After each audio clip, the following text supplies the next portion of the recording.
शूर्पणखा रामायण का सबसे अहम पात्र, रावण की बहन, और शूर्पणखा के कहने पर ही दुष्ट रावण ने माता सीता का हरण किया। देखा जाए तो वह शूर्पणखा ही थी जिसकी वजह से रामायण का विशाल युद्ध हुआ। तो आज की इस वीडियो में हम आपको शूर्पणखा से जुड़ी कुछ अहम और दिलचस्प बातों से रूबरू कराने जा रहे हैं। तो चलिए शुरू करते हैं। लंकापति रावण की इकलौती बहन शूर्पणखा, जिसके नाखून शूर्प यानी कि अनाज फटकने वाले पात्र जैसे बड़े बड़े और चौड़े थे, इसीलिए उसका नाम शूर्प और नखा से मिलकर शूर्पणखा पड़ा। अब हम आपको शूर्पणखा के जीवन से जुड़ी कुछ अहम बातों से अवगत कराते हैं। कहते हैं कि लंकापति रावण ने अपनी ही बहन के पति का वध कर दिया था, जिसके बाद शूर्पणखा ने रावण से बदला लेने का विचार बनाया और रावण के अंत का कारण शूर्पणखा ही बनी। भले ही रावण ने स्वयं अपनी बहन का विवाह दानवों के राजा कालका के पुत्र विद्युजीव से कराया था, लेकिन तीनों लोकों पर राज करने की मंशा को लेकर युद्ध पर निकले रावण ने अपनी ही बहन के पति का वध कर दिया। और तभी शूर्पणखा ने रावण को श्राप दिया कि तेरा सर्वनाश मेरी वजह से ही होगा। तब रावण ने उसे आश्वस्त करते हुए अपने भाई खर के पास रहने के लिए भेज दिया। उसके बाद वह दंडकारण्य में रहने लगी। हालांकि कई धर्म ग्रंथों में इस बात का भी उल्लेख मिलता है कि एक बार रावण शूर्पणखा के घर गया। शूर्पणखा का पति विद्युजीव श्री हरि का उपासक था। यह देखकर रावण क्रोधित हो गया और उसने उसका वहीं वध कर दिया। आगे आपको बताएं तो वाल्मीकि रामायण के अनुसार जब श्री राम अपनी पत्नी सीता और भाई लक्ष्मण के साथ वनवास के दौरान पंचवटी में निवास कर रहे थे, तब शूर्पणखा की मुलाकात श्री राम से हुई और श्री राम को देखते ही शूर्पणखा उन पर मोहित हो गई। और जब शूर्पणखा ने श्री राम के समक्ष विवाह का प्रस्ताव रखा, तब श्री राम ने उनसे कहा कि मैं विवाहित हूँ, और ऐसा कहकर इनकार कर दिया। इसके बाद श्री राम ने शूर्पणखा को लक्ष्मण के पास भेज दिया। लक्ष्मण के पास जाकर भी शूर्पणखा ने विवाह का प्रस्ताव रखा, लेकिन लक्ष्मण का स्वभाव क्रोधित रहा है और शूर्पणखा के इस बात को सुनकर उन्हें काफी क्रोध आया और लक्ष्मण जी ने शूर्पणखा की नाक काट दी।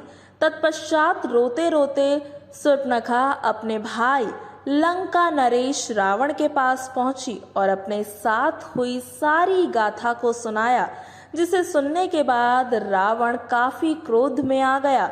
साथ ही यहाँ पर शूर्पणखा ने रावण के वध का भी षड्यंत्र रचा, क्योंकि शूर्पणखा ये समझ चुकी थी कि श्री राम और लक्ष्मण सर्वश्रेष्ठ हैं और यही दोनों मेरे भाई रावण का वध कर सकते हैं। शूर्पणखा इस बात को भली भांति जानती थी कि उसके भाई रावण को संसार की सभी सुंदर चीजों का लालच है।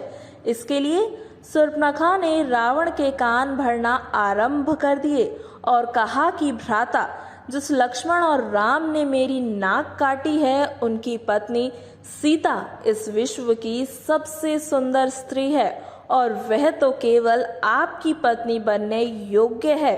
सीता की इतनी तारीफ सुन रावण ने आनन फानन में सीता का हरण कर लिया, जिसके बाद संपूर्ण राम रावण के युद्ध की व्याख्या तो आपने कई बार सुनी होगी। अब नजर डालते हैं शूर्पणखा के जीवन से जुड़े एक और किस्से पर। कहते हैं कि अपने पूर्व जन्म में शूर्पणखा इंद्रलोक की नयनतारा नामक एक सुंदर अप्सरा थी। उस समय पृथ्वी पर एक वर्जा नामक ऋषि घोर तपस्या कर रहे थे। तब इंद्र ने नयनतारा को ऋषि की तपस्या भंग करने हेतु पृथ्वी पर भेजा, लेकिन ऋषि की तपस्या भंग होने पर उन्होंने इसे राक्षसी होने का श्राप दे दिया। तब तुरंत ही नयनतारा नामक अप्सरा ने ऋषि से क्षमा याचना की।